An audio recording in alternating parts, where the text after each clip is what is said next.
back. Welcome back to yet another episode of the Talkative Sports Podcast, football podcast. My fault. It's me, Marcus, and Shegs here again with you today. We're missing out on Zach. We'll catch him next week. Well, no, not next week. As you know, after this episode, we're going to be going on break. It's international break for football, and you know the vibe. When they're on break, we on break. So when you won't be expecting another episode until that Wednesday or Friday, right after matches resume, the weekend matches resume. And on that episode, hopefully Zach will be back. And on top of that, we will be having a returnee from season 1. Stay tuned. He may be joining us late today. We'll see. If not, stay tuned. But with that, we'll kick things off with the match of the weekend, which may be the match of the season. Dun, dun, dun. Nah. Manchester City, at least Chelsea. it's so far. What do you say? At least it's the match of the season so far. Oh, you think so, huh? I mean, has there been any higher scoring game this year? For when both teams decided to show up, has there been a game that decided things at the top more? Well, for one team at least, but yeah, as a Chelsea fan, definitely are. I mean, was this really a decider for Manchester City though? Because I mean, the last international break, we went into the break, lost to Arsenal, and Arsenal was in the lead, I believe. Arsenal or Spurs. All I know is we were third. Now we're going into this international break. We are 2 points clear at the top. So was this really a decider? Because unless we lost, I would say that's really the bad news that would be for our side. But a draw or a win, I don't know. I think being 1 point clear at the top is a lot worse than being 3 points clear. Oh, we're 1 point. Get my vibe. Like, because you also have to play the second place team, Liverpool, the first game back. Not concerned. It's kind of, look, I would say it's kind of important. It's really important because these points do count. According to the stats, this is the most competitive Premier League season in about 15 years. The top 4 have the most points in the Premier League ever. Oh, okay. From that perspective, okay. Because I'm thinking even back when during the Leicester City's dream year, wasn't it competitive? And then the one time Chelsea won it in between of Manchester City and Liverpool. I mean, we can discuss how competitive it was compared to those 2 seasons, but this season the top 4 have the most points ever at this stage in the season for a Premier League. So wow. I can say it's one of the most competitive, especially when you look at the top 10 and the teams and the quality they have compared to those last 2 seasons. There's only really one team that is expected, of the big 5, big 6 that is underperforming, and unfortunately it's my Chelsea. But if you look at the teams in the top, Manchester United is performing as expected? Yeah. So you're saying people expected them to be this bad? I'm saying the only people that expected them to be better are Man U fans. So I don't have a rebuttal. I mean, what did we give them for their preseason grading? I think we gave them D's and C's. So are you sure I didn't give them an F? I think you might have been the one who gave them an F. I'm pretty sure I gave them an F. So they got D's and F's. Okay, we were not kind to them, and I think I think they actually should be lower because, like, the way they're able to shit house 1-0 wins away from home when they have a midfielder scoring needs to be studied. How they can, like, Fergie time, then all of a sudden a random midfielder pops up and scores. It's, props to them because they're still in the running. They're actually not that far off. Like Champions League, they're 5 points behind Spurs. So props to them for still being alive, I guess. But like they're out of the Champions League basically. So hey, I think a rough patch is coming soon for them. I mean, a rougher patch. if they haven't already been in a rough patch, but I think an It even gets rougher patch. worse. This is I their think yeah, worst start yeah, to a Premier League season in their history, and they're it's still sixth. They're 7 points pretty worse. behind the Man City. Like it's so funny. Like it just like puts in perspective how far they've fallen. But at the same time, like the fall isn't that far. It's just been consistent, just mid from them since since Mourinho left, because Mourinho won trophies. Ten Hag won a trophy last year, but I don't think that any other manager in between that won anything. So it's like, Mm-mm, is Ten Hag mm-mm. that guy? Will he last till January? I mean, all things considered, I think they're Can they exactly where afford they're to sack supposed him? to be. Can they afford to sack him? But that's a If conversation you for another sack day. him, who are they gonna hire? That's a conversation for another Who day. wants Let's to? bring it back. Let's bring it back to Manchester City, Chelsea. Now, from the Manchester City side, the draw, there's not really much for them. I mean, the as far as the game goes, the defending, Guardiola, Jesus Christ, Sterling and Cole Palmer, they gave him issues. And he is a center back playing out wide as a left back, and if it's one thing center backs don't like doing at all, it's playing either wing back. Um, there's something about comfort being in the middle of the pitch rather than being alone and isolated on the sides. And ran And that all game facts, by somebody who facts, looks at them and like, yeah, I can dribble this guy. It's facts.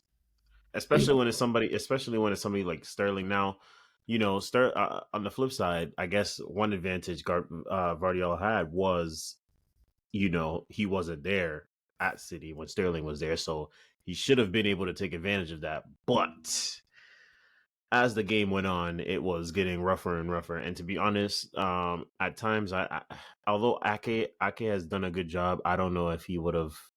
I don't know if he would have done a better job on the day because I think Sterling was on something. Didn't you Um, guys make Garrido the most expensive center back of all time? oh yeah, oh yeah. Listen, the Um, reason why the reason the reason why the reason why he's being him, Ake, and a few others being rotated at the left side is because that left side has been an issue since Benjamin Mendy. Benjamin Mendy was bought to actually shore up that left side, and then Mendy was Mendy, and so it's just been a revolving door. Ake has come in and bought and put some solidity in there, but like even him, he's vulnerable to mistakes at times because that's not his natural position. And so going forward, I think this game has really shown us that we need to be in the market for a left back what in happened to January. Cancelo? Listen, bro. Listen.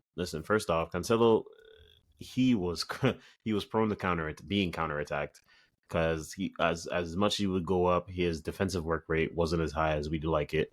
And secondly, you know, we can't have those character issues in the squad. Cucurella is available for 100 mil. In case You y'all are know, interested. you know. I'm sure he would have been on the list, but we know you're gonna price up a storm, so we're not even interested. Now, that's that's the Manchester City side, at least from my opinion. Really, left back is an issue. Other than that, the game kind of went out as I expected it to be from the Manchester City side, anyways. Now, the big surprise, and where I think there's more of a story here, is from Chelsea. I'm not gonna lie to you, I did not expect that at all. Not at all. You guys were vibrant.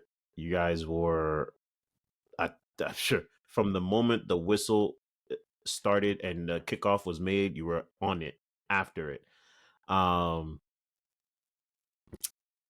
we disagree on Jackson because I think Jackson was back to his usual, ghost form until he scored. The thing is about Jackson, right? Ghost form. Put some The respect thing on is, listen. name. And this is see, this is how I know. This is how I know he got you. This is the thing about Jackson, right? Jackson has perfected the skill of disappearing and then showing up when you ask yourself the question, where the hell is Jackson? When you're watching the game What else and you do you when you're want from watching the him, game, the though? moment you ask yourself where is Jackson, that's when he's doing something on the ball What do you expect from Jackson? to He score was goals. not supposed to lead the line, but here he is leading Chelsea in goal scoring. You might say he ghosts a little bit during games, but his A link up little is absolutely vital to our attack. And recently, he's been getting his goals. He's been getting really important goals. So it's like Jackson is doing exactly what he's important supposed to do. goals. Jackson is Name doing the important goals, please. Name the important goals. You got one with against us. well. You got one 3 against us. against Spurs, very important. All his goals have been goals to either tie Against the game or put against us back. who? He hasn't. Against who?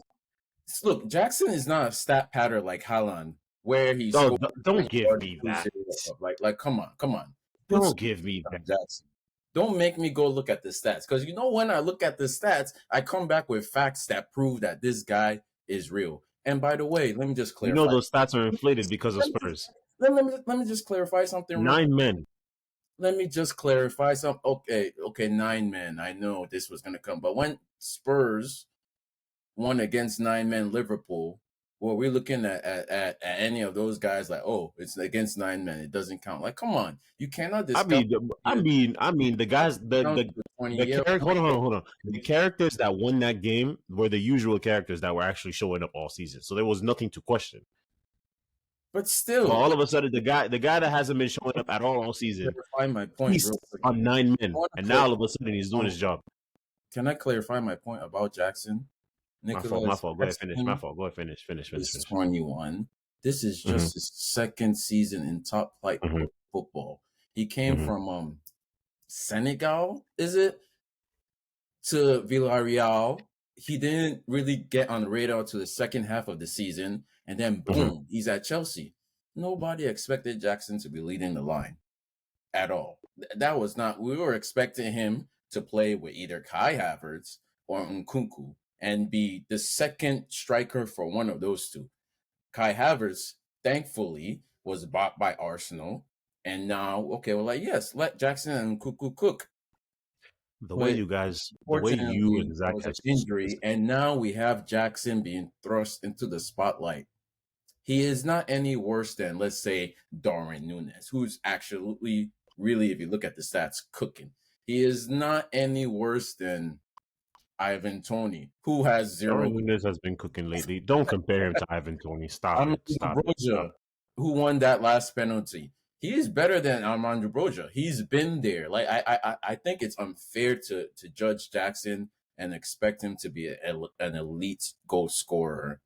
And, like what do you expect from? I'm He not is expecting him to be elite. I'm he just is expecting him to score. Nicholas Jackson is like when you hire an intern to, just send faxes and fix the printer, but then the person reports to get fired, and all of a sudden this guy is expected to pick up the slack. That's Nicholas Jackson for you. So every goal Jackson scores is like it's like a precious community, and it should be applauded. It shouldn't be downgraded because the dude is doing way better than any of us. So I have Chelsea so, striker okay. is not easy. You So I know have two this. questions The for you. last Chelsea striker to score a hat trick was about 5 years ago, and it was Morata. Like, come on, man! Like, just So I, do it. We're not saying Nicholas Jackson is reinventing the wheel or he's the best striker, but for what he's done and the goals he scored and the way he plays and Mhm. how he's improving, I give him like a B minus overall. I don't think he's that. I don't think he's amazing, but I don't think he's terrible either. He's for good value, for and we also only signed him for for 30 mil. So, like, what more do you expect from the kid? for everything he's done thus far this season, you give him a B minus. Yeah, yeah. I'll give him a I'm B sorry, bro. minus. It's a Like, C. he's the It's a C. leading striker at a club that can't score goals. At a club It's a. He's part of the reason why you can't score where goals. no striker has been able to score goals. It Okay. doesn't, like, come on now, like So here's my okay. So I have two questions. I have two questions. All right. The first one, right? Both of them. Let me preface both questions by saying this: this performance was your best performance of the season. probably your best performance in the last 2 years. With that being said, I disagree. you disagree? Yeah. Hold on, before I even give you the questions, why do you disagree? Do you think you've performed better than Yeah, than Sunday? I think this result is the culmination of all of Chelsea's results. I think Manny is here to join us. Shall we let him in? Hey yo, welcome Welcome, back. welcome, welcome, welcome. Um, Returnee from season 1, we got Manny, Manny, the you might. resident Arsenal fan of the podcast. Thank you for joining us. You might want to, move your camera so you're actually in the middle, boss. Well, yes, man, you came in at the perfect time because we're discussing Nicholas Jackson, okay? And He's please, a Arsenal agendas are not welcome here. we'll get to you. We'll get to you. But like I was saying, like Nicholas Jackson has been very decent for what he's done. He's not the best striker, but he's also not the worst striker. And also, it's not easy to lead the line for Chelsea. It's not the job we hired him to do. It was supposed to be Nkunku, by the way. Nkunku is back after the national break, so I think we see So most of first him. off, Nkunku said he's a second striker. He's not a striker. So you want a second striker playing behind a second striker. Who So and that's my first one. source? Second, Manny, to catch you up, right? We're giving we're giving grades Yeah, to Nicholas Jackson for the game on well, not just the game. He's given season grades for Nicholas Jackson on everything he's done this season, and the grade he's given him is a B or B minus. minus. B My minus. That's what he's giving him. Me, I said C, but now I'm giving him a C minus because I'm really thinking about it. It's a agenda. firm C minus, firm I C minus, firm C minus. Now, Manny, what say you? You've already heard the little bit of his spiel trying to talk up Jackson, a lot of which has to do with Spurs 9 men. Put it this way. I personally feel like he would definitely be a C minus. I think that very well fitted mainly, and this is why. If you look at the type of goals that he scored, one, he's doing his job. He's a striker. He's supposed to score goals, tap ins, whatever, what be it. He's supposed. But the association of a striker, what comes with a striker, is not just scoring goals. A good striker has to be able to sometimes drop. Look at the likes of, if we're comparing the position, Holland. If we look at the likes of, It's not fair. look at What and you okay, mean? look at a basic strike. Come on. Look at the Newcastle strikers. He Isak, doesn't do what Callum Wilson does. He does what Yo, Ferguson guy. Isak's definitely better. He of course doesn't do. he is, but Isak is a player who's entering his prime. Jackson is a kid. That's nah. It don't work like that in the Prem. Come on. Saka was 18. All the Context is kids. important, though. Context and Callum Wilson has been scoring Premier League goals for how many seasons? Yeah, This nah. is Okay. Jackson's I second season in the top four. but look at people. If you're saying kids, we have kids on our team. We have literally children. Like when our people started, when this whole thing started 3-4 years ago, then people was 18, then people was 17, and they were performing. It Well, wasn't up to what what we need. striker did you have that's comparable in Nketiah? Huh? What striker do you have that's comparable to Nketiah? Like who can we compare him to that sets the grade? It wasn't even a striker. That's the thing. It wasn't even a striker. The position that the kids were in, and they were getting goals. It wasn't a main job to get goals. They're supposed to assist. Bro, when Saka The first came useless into the team, in the striker position at the time. bro, when Saka first came into the team, they were playing him at left back and right back. Left back and right back, and he was still scoring goals. That's the But we craziest. So what? Do you guys expect Nicholas Jackson to be star boy or to be Haaland? What do you mean, star boy? I'm not a skeptic. I Listen, do more for your team because you also have a high caliber of players around him. yes, If you had just goofies around him, okay, I get it. yes. Like if it's like he has maybe like two other decent players and everybody's like struggling. Yeah, okay, I get that. But look who he has around him, bro. He should be and they practice Yo, it's to be honest, he should be double digits already. He should be double digit goals already. I fully believe that. All comps. He should be double digit goals. All comps. in the past 6 years has reached double digits at this point in the season. Let's just put it that. We're not going off. Nobody, nobody has. Off of the And we games had a better team. No, I'm just looking at the games you've played and the chances that have been created. For every goal that Jackson has scored, I can give you 2 highlights of him missing a goal.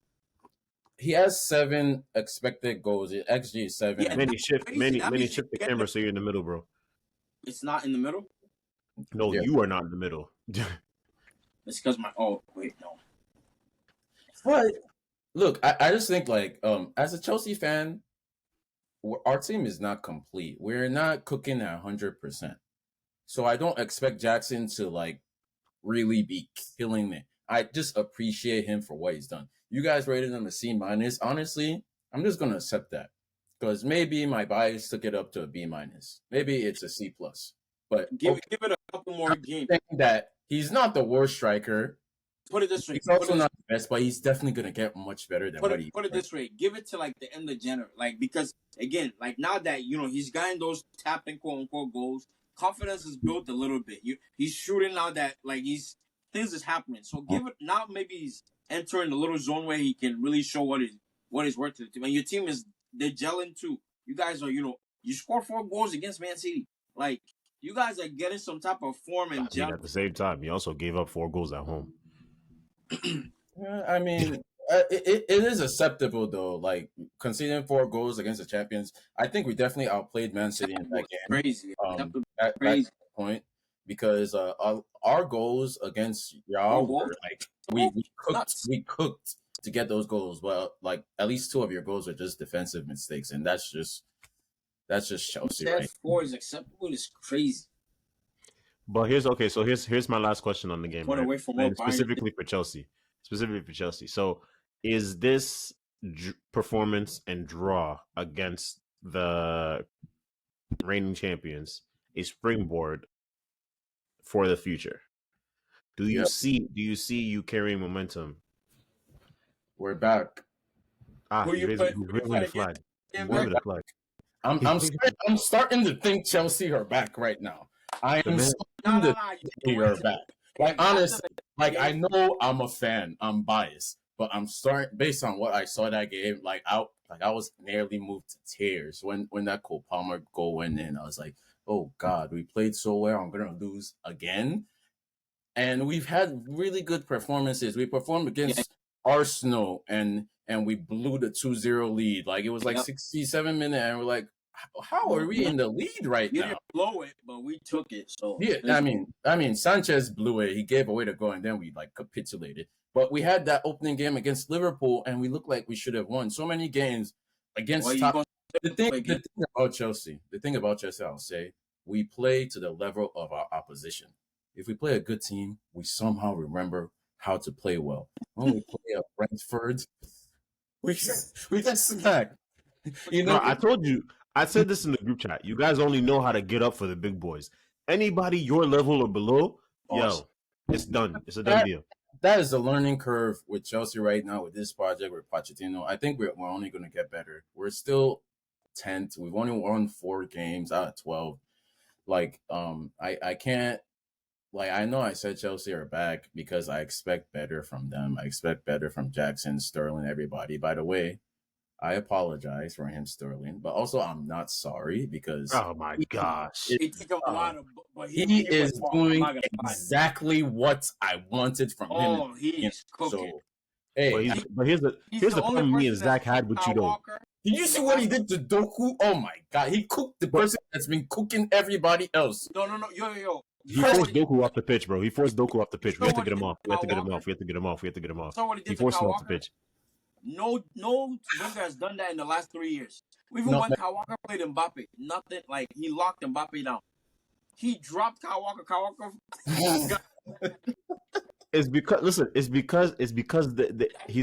they know each other. He knows every move that he was gonna do. Like he's been playing this game since like last season. He's been like, because the last time I'm gonna get my lick back. The last time he played Man City, he wasn't doing all this. I mean, because he didn't have the squad with him. He had at least Kyle Walker with him. You didn't see from the moment it said go, it was him and Kyle Walker on us. It was the press from those two was ridiculous. Ridiculous. You saw how many times we lost possession early up in the pitch on the pitch. In our half, we were losing possession. We could at times we couldn't even make it back to the halfway.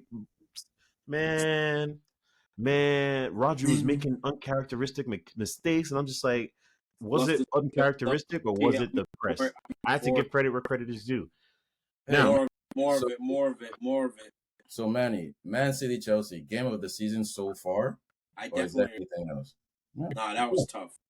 All right, so we got the answer on that.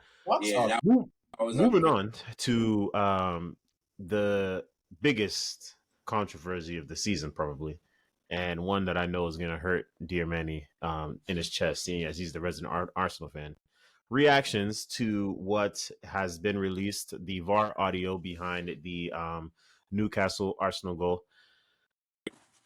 In that game, the final goal scored by Anthony Gordon, in which there was 3 checks made in that VAR. Now, the video, if you haven't seen it, it's on Twitter. If you follow at Talkative Sports on Twitter, we've definitely retweeted it, so you can definitely go look at that.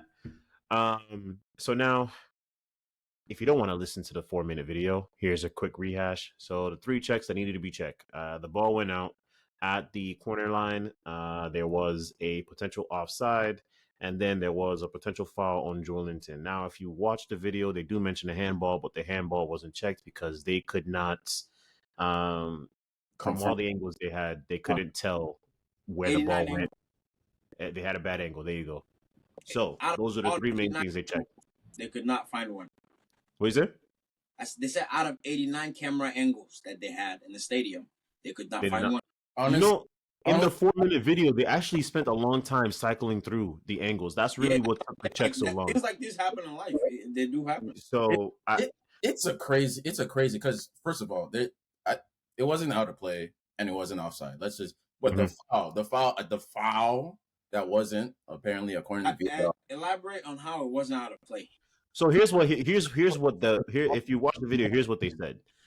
The VAR operator said, while Joelinton had his hands outstretched and on, was it Gabriel's back?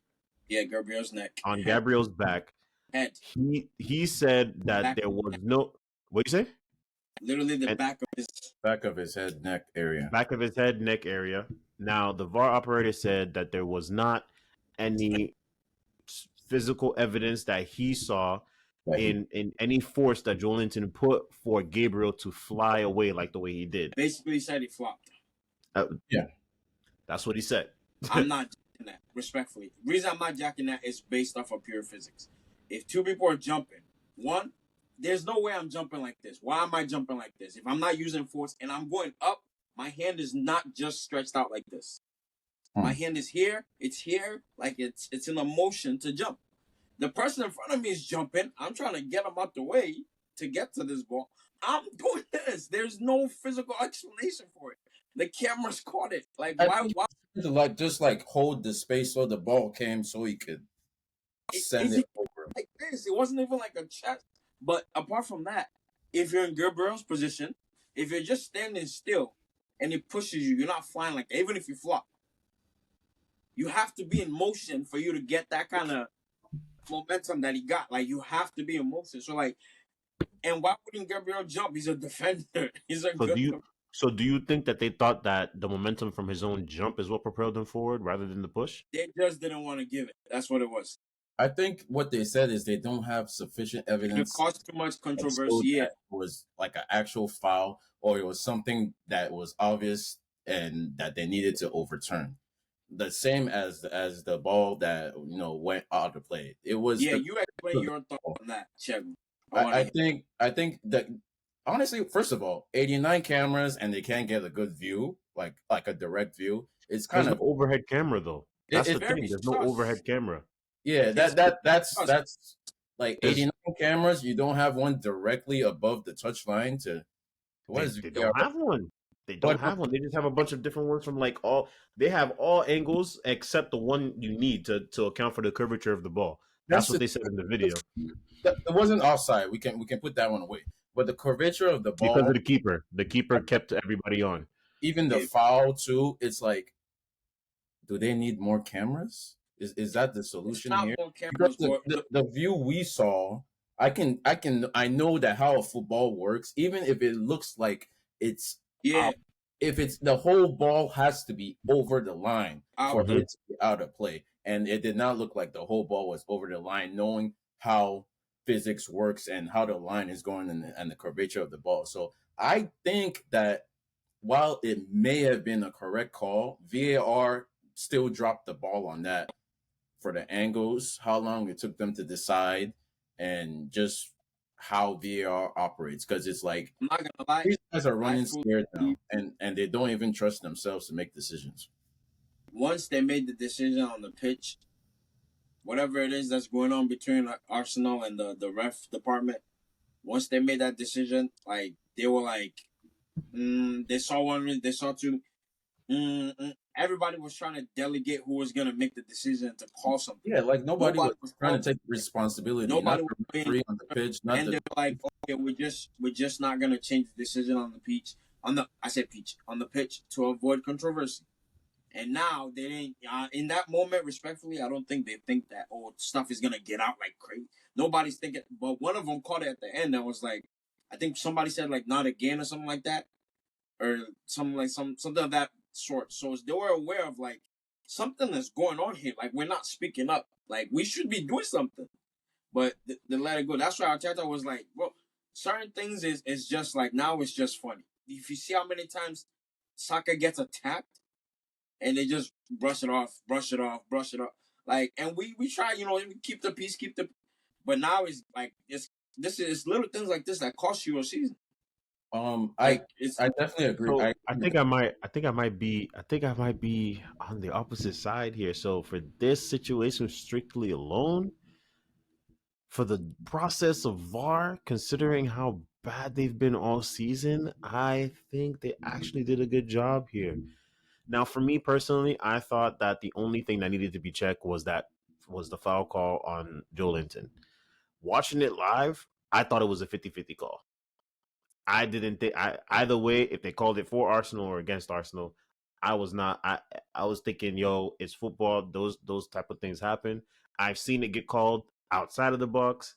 I've seen it get called in the box. So it's really dependent on how they perceive it on the day. And then after hearing the video saying, and that's why, like, if you watch the video, right, the first thing the VAR operator does is everybody is talking. You're hearing the fourth assistant, the linesman, everybody's talking in his ear, and he's like, hey, I need the referee to tell me what the on-field decision is, because that's what starts it. And then it's the ref that says on-field decision is goal. So then he said, all right, from the on-field decision as goal, now the entirety of the check is to see if the on-field decision as goal is wrong. And the main thing that he repeated throughout the video was, I'm not seeing conclusive evidence to change the on-field decision. I'm not seeing conclusive evidence to change the on-field decision. that part is blasting. But still, even if they But did, like, let's just assume the call is correct. The process sucks. The process is not good enough.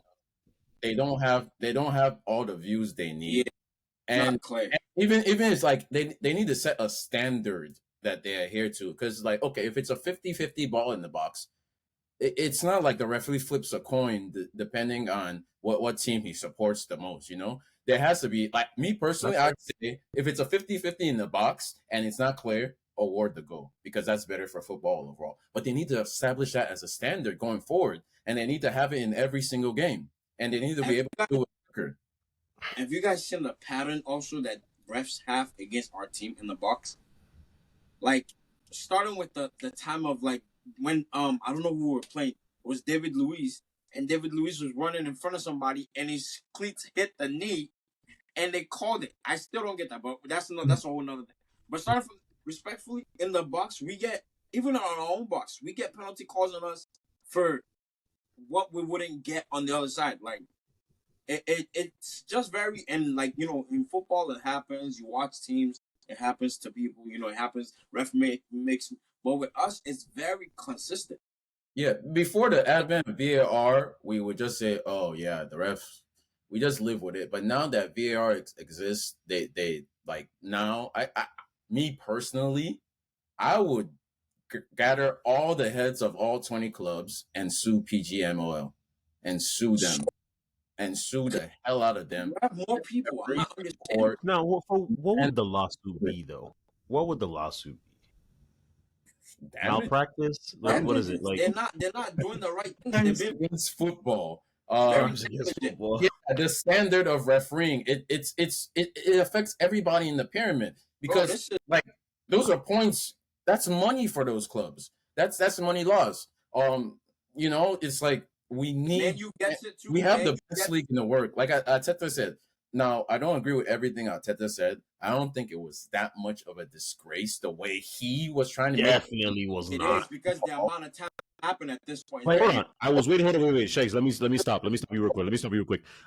No. First off, it was not as much as disgrace as you said. And second, Arteta was being hypocritical because just if you go back to our October against the Liverpool match, when you know that VAR helped you and disallowed an actual goal from Liverpool, what did he say? What did he say in the post-match press conference? He said, "Oh, we need to let them do their job. We need to be considerate. You know, it's not easy to be a referee." So what happened to that Arteta? Now all of a sudden it's a disgrace because this is not the first one for this season. Man, don't give me that. Second one for this season. It's kind of wild. I think we could definitely file. Only 10 games in, 11 games in. What's going on? We could definitely file it under like hypocrisy because when it hits you, that's when it hurts. When it's for you, it doesn't. Every team is going to get bad calls, but we're also going to get. But you will get your good calls. What we need is consistency. Yeah, because I agree with you on the consistency. I definitely agree with that consistency. But the thing is, like, what I feel like Arteta is saying, like this season.